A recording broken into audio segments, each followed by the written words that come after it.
Om Shanti. Good morning.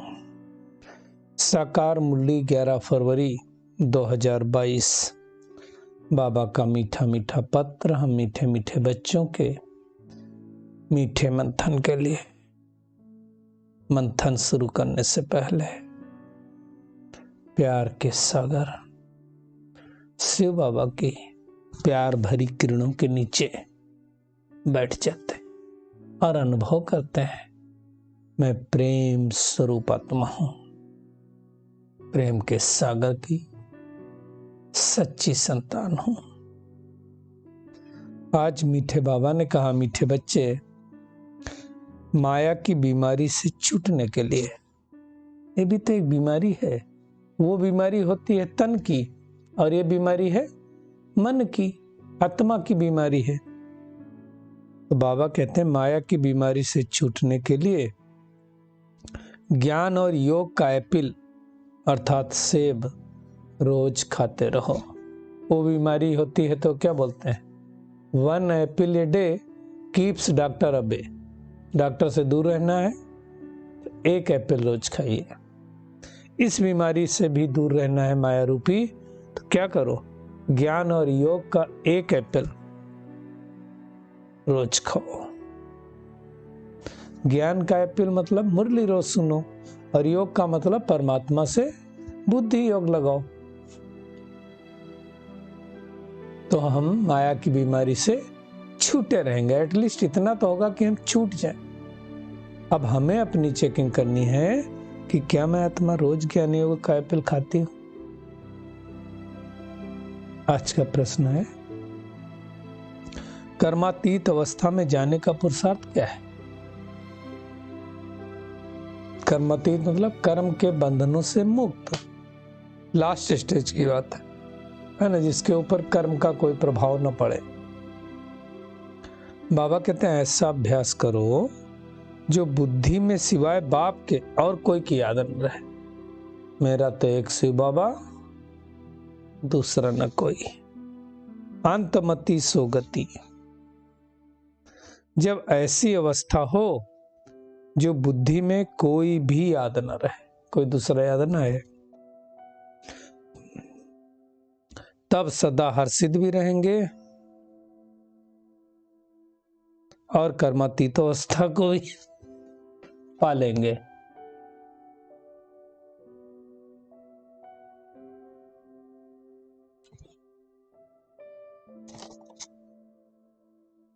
बाबा कहते हैं तुम्हारा पुरुषार्थ ही आत्माभिमानी बनने का। मुख्य पुरुषार्थ हमारा क्या है, आत्माभिमानी बनने का ही ना। मैं आत्मा हूं, कैसे स्मृति रहे।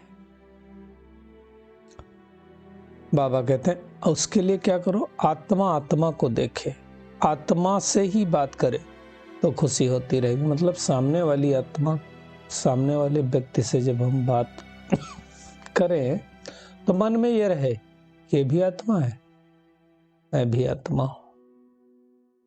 मैं आत्मा इन मुख द्वारा दूसरे से बात कर रही हूं, मैं आत्मा इन कानों द्वारा सुन रही हूं।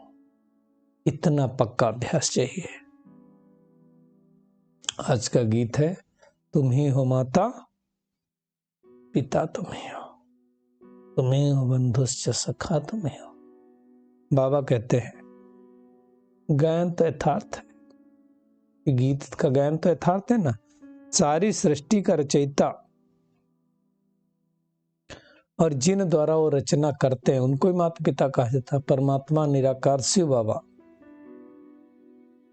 ब्रह्मा बाबा द्वारा ये रचना रचते हैं, इसलिए शिव बाबा हो गया पिता और ब्रह्मा माँ, इसलिए उनको माता पिता कहा जाता है। दुनिया में किसी को पता नहीं होता माता पिता कैसे, परंतु वो जब इस सृष्टि पर आकर के ये श्रेष्ठ कर्म करते हैं तब कहा जाता है। दुनिया वाले तो सिर्फ गाते रहते हैं।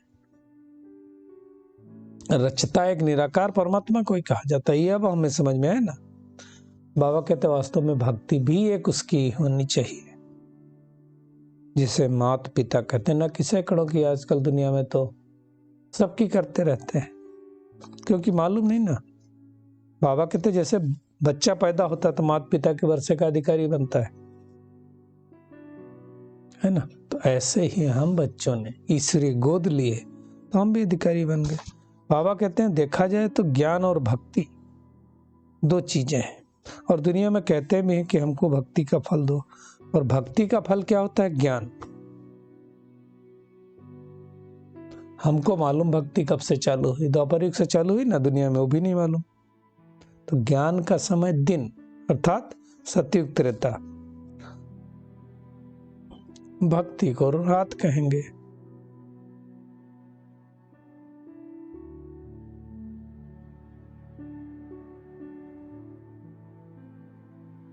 बाबा कहते हैं ये रात और दिन का हिस्सा दुनिया में नहीं ठहरता। दुनिया में तो क्या करते हैं कि सतयुग को बहुत लंबा, फिर त्रेता युग को दिखाते हैं, फिर द्वापर कलयुग को उसकी भेंट में थोड़ा कम दिखाते हैं।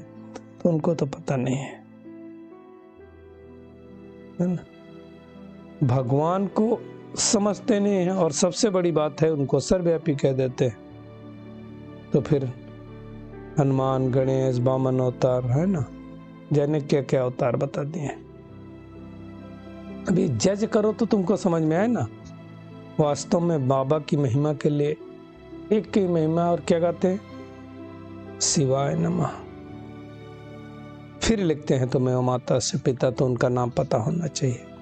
प्रार्थना आदि दुनिया में लोग करते हैं, परंतु परमात्मा परम धाम में परम लोक में रहता है, ये किसी को नहीं मालूम। ब्रह्मा विष्णु शंकर को भी याद करेंगे तो बुद्धि सूक्ष्म मतन में जानी चाहिए। बाबा ने बहुत बार कहा ना, फर्स्ट फ्लोर, सेकंड, फिर थर्ड फ्लोर। फर्स्ट फ्लोर परम धाम, सेकंड फ्लोर सूक्ष्म मतन, और थर्ड फ्लोर ये हम जहाँ पार्ट बजाते हैं। तो मुख्य बात है कि बाबा को हम सब भूल गए, परमात्मा को भूल गए। तो बाबा आकर के उलाहना देता है कि तुमने हमारी कितनी ग्लानि की। इसलिए गीता में लिखा हुआ है, यदा यदा ही धर्मस्य ग्लानिर्भवति भारत अभ्युत्थानम धर्मस्य सृजाम्यहम्। तब भगवान को इस सृष्टि पर आना पड़ता। कब आता है? संभवामि युगे युगे, कल्प के संगम युग पर आता है। तो दुनिया में सर्वव्यापी कह के ग्लानि करी। बाबा कहते हैं मुरब्बी बच्चा अर्थात ब्रह्मा बाबा, वो भी ग्लानि करता था कि किसी को नहीं पता होता ना, सब अज्ञान में चले जाते हैं। तब परमात्मा को इस सृष्टि पर आते हैं, है ना। जिस परमात्मा ने हमें विश्व का मालिक बनाया उसकी ग्लानि करते हैं, गाली देते हैं।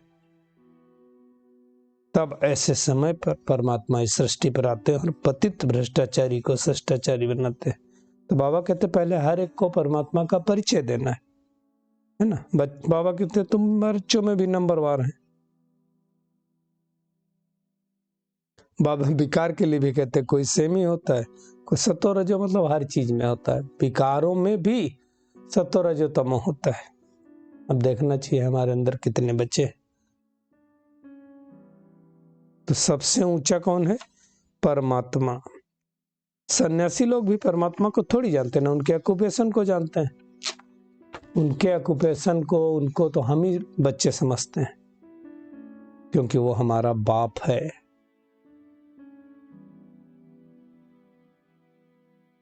अब हम सबको हेल्दी वेल्दी बन करके वापस जाना है, और उसके लिए बाबा ने कहा कि हर दिन ज्ञान और योग का एपिल खाओ। बाबा कहते हैं विनाश तो होना ही है, इस यज्ञ से विनाश ज्वाला निकली है।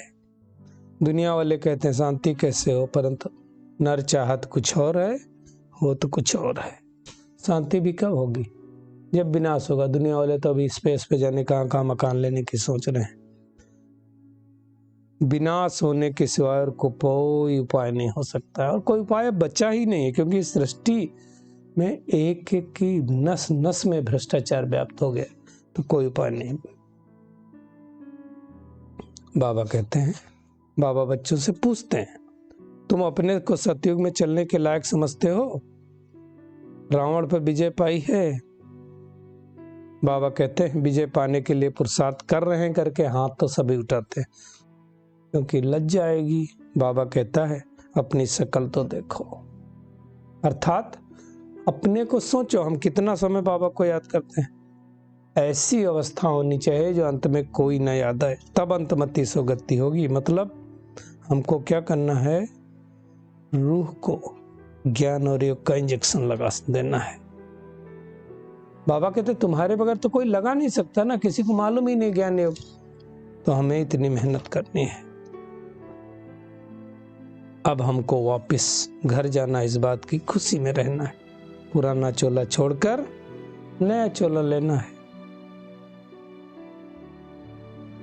बाबा कहते तुम तो जानते हो हम सुंदर थे, फिर श्याम बने।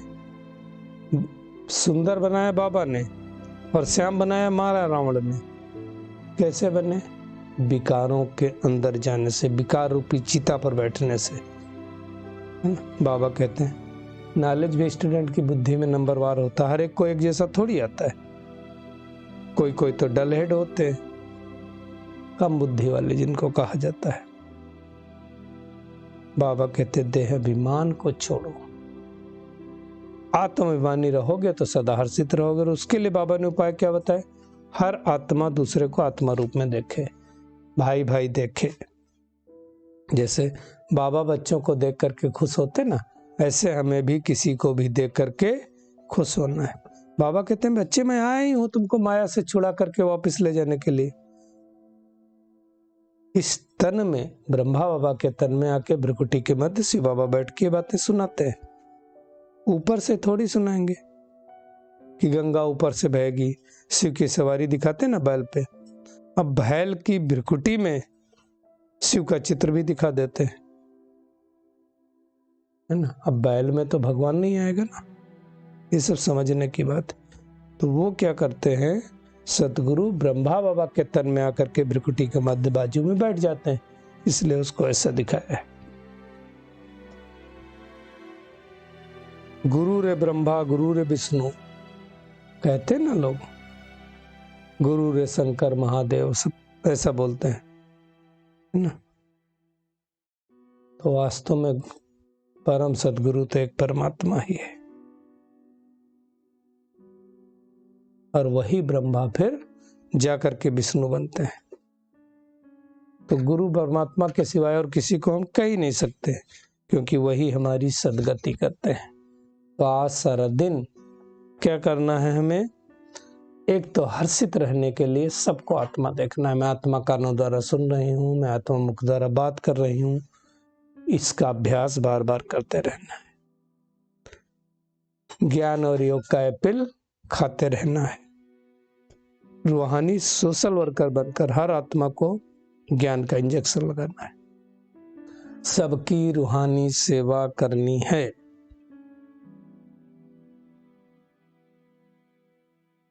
आज का बाबा का खूबसूरत वरदान है, संतुष्टता के आधार पर दुआएं देने और लेने वाले सहज पुरुषार्थी भव। बाबा कहते हैं सर्व की दुआएं उन्हें मिलती हैं जो स्वयं संतुष्ट रहकर सबको संतुष्ट करते हैं। बहुत इंपॉर्टेंट पॉइंट, हम खुद भी संतुष्ट हों, दूसरे को भी संतुष्ट रखें। जहां संतुष्टता है वहां दुआएं, संतुष्ट होंगे तो दुआएं मिलेंगी, तो हमसे सब संतुष्ट रहने चाहिए। यदि सर्वगुण धारण करने व सर्व शक्तियों को कंट्रोल करने में मेहनत लगती है तो उससे भी छोड़ दो। बाबा कहते हैं अगर मान लो सर्वगुण धारण करने में आपको मेहनत लगती है, शक्तियों को कंट्रोल करने में मेहनत लगती है, तो क्या करो? अमृत बेले से लेकर रात तक दुआएं देने और दुआएं लेने का एक ही कार्य करो। दुआएं देते रहो, दुआएं लेते रहो, तो इसमें सब कुछ आ जाएगा। कोई भी दुख दे, बाबा कहते तो भी आप दुआएं दो तो सहज पुरुषार्थी बन जाए। ये हो सकता है कोई ग्लानि करे और हम उसको दुआ दें? यही तो मेहनत है, यही तो पुरुषार्थ है, और वही हम सबको करना है। स्लोगन, जो समर्पित स्थिति में रहते हैं उनके आगे सर्व का सहयोग स्वतः समर्पित हो जाता है। मातेश्वरी जी ने कहा मनुष्य आत्मा अपनी पूरी कमाई अनुसार भविष्य प्रारब्ध भोगती है। जैसा जैसा कर्म, जैसा जैसा पुरुषार्थ, वैसा वैसा सतयुग में त्रेता में पद मिलता है।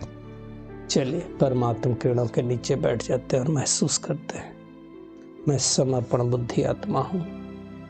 अमृत बेले से लगा करके रात सोने तक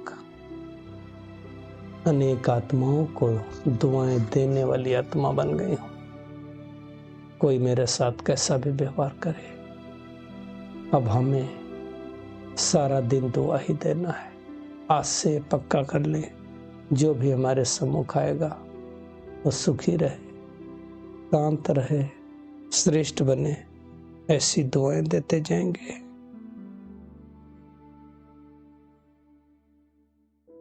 तब दुआएं इकट्ठा कर करके हम कर्मातीत अवस्था को प्राप्त कर सकेंगे। बार बार मैं आत्मा हूं, मैं आत्मा हूं। आत्मा मैं कानों द्वारा सुन रही हूं, मुख द्वारा बोल रही हूं। इसका अभ्यास पक्का करेंगे। शुक्रिया मीठे प्यारे बाप दादा, शुक्रिया आप सभी का इस मीठे मंथन के लिए। ओम शांति।